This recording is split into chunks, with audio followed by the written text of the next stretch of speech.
when you were doing season one, I'm curious of just giving the opportunity for you to comment publicly about the experience and what you were doing. Was it clear to you how groundbreaking what you were doing in season one was, or how did you feel about it? Well, myself, I'm just always myself. I'm just always myself, and that's what actually shines through with me too. Is because people always do come up to me and say, "Thank you so much for being yourself," or "You inspire me so much," or through dark and everything, and you're so courageous. It's just me being me, always just being myself. But I didn't know that it was going to be as big as it was, and I didn't. I mean, I was always a fan of RuPaul's and everything, but I never knew it was going to be this big. With the catchphrases and all, and how big it is around the world.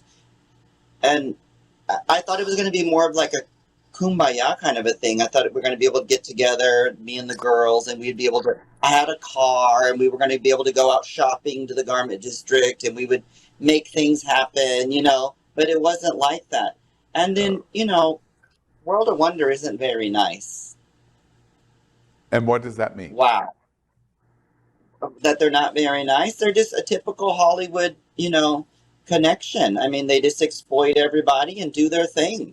I think there's other like Reverie and other new platforms that are doing a lot better, even PEG, that are producing a lot of product that's nice and they treat the clients well, so to speak, their stars well.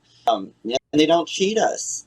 For You're example, they asked me about, Mhm. no. I'm sorry. I didn't mean to interrupt you. Go ahead. Big question always asked is why I wasn't at the season 10 reunion when they brought back all the girls from season 1.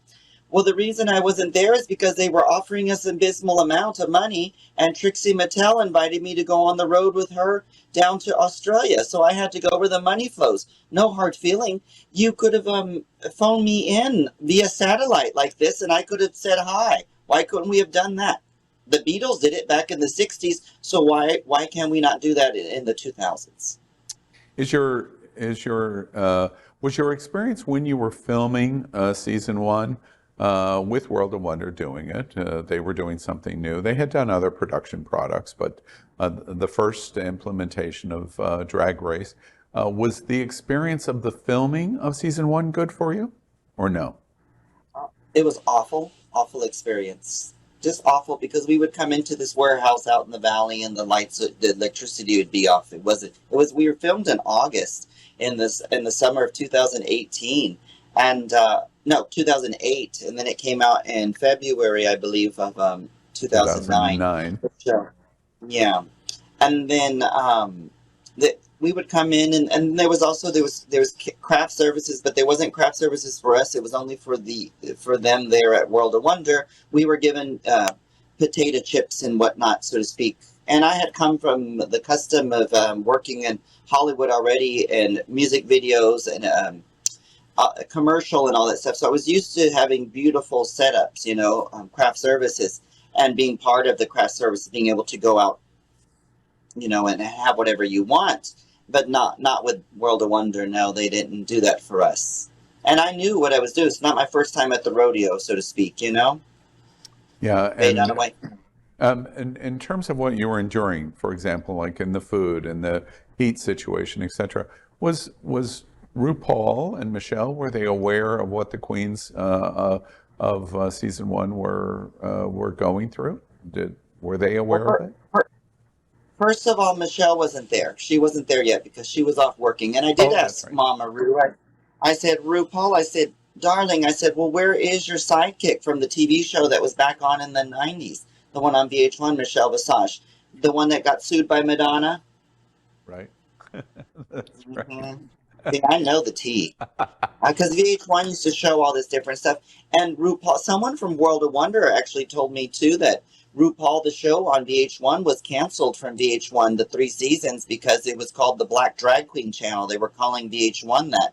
So they decided to pull the plug on it. Someone from World of Wonder told me that. Mm. But, you know, like with all this dramas that are going on now, RuPaul doesn't speak out about anything, you know? And the black girls on the show are being discriminated all the time. But Mama Ru never speaks out. All she says is to go and vote. Yeah. Mm. It's And that's very right. hypocritical. I had forgotten. Michelle came in season 2. One of the highlights that so many people talk about in your participation is the fight that you had with Rue and broadcast in the show. Looking back all of these years, what do you think about those moments of those scenes, of that scene, and your participation in the show? Any thoughts today about of what was filmed and what happened? Well, like I've said before, I wasn't expecting them to show him saying the F word. I thought they would have totally, bleeped that out. I was, you don't show that on TV, right? So I figured that would have all been cut out. But I'm not going to stand there. I mean, I'm not going to sit there and take that kind of crap from somebody who's, clearly a meat puppet, as is called in the industry, so to speak. I'm not going to put up with that kind of behavior, and I've already been in the show business. And also, we're also queers and stuff. Why are you treating us like this? You're getting all your makeup done and everything. And I've already volunteered in the community. I was already volunteering, walking children in nature. And I was also taking care of friends of mine that are elderly. I said old ladies, but they totally cut that out and stuff. But I just thought it wasn't going to be shown. Hmm. And overall, are you happy with the participation in season 1 of the first inaugural season of RuPaul, or you're not happy with it? Oh, I'm tickled pink, I mean, I'm thrilled that I was part of it. I deserved it. You know what I mean? Yeah, I do. And all I was on there was two shows, actually three shows, right? With that season, 3 shows on there, and I'm the one that made the most impact and still most popular to this day. Yeah. Hmm. Love that. And what I don't get is why I haven't won a Grammy for spoken word. If Miss Mojo, they had to do a Miss Mojo. They did one of 13 catchphrases that I've already said. 10 top ones and then 3 extra, whatever they show on Miss Mojo. But if Hillary Clinton can win a Grammy, a spoken word for "It Takes a Village," where's mine for "Walking Children in Nature," "Watch Your Mouth," "Tears in the Rain," "Can't Feel No Pain"? Come on, Teletubbies, teleport us to Mars, which we are going to be doing some rebranding with that, because they've been bringing the Teletubbies, but they haven't even asked me or Manila Lazan, who totally put the Teletubbies within the brand of RuPaul's Drag Race. Yeah. So we're going to rebrand it. Yeah. It's going to be Dominate Us to Mars, honey.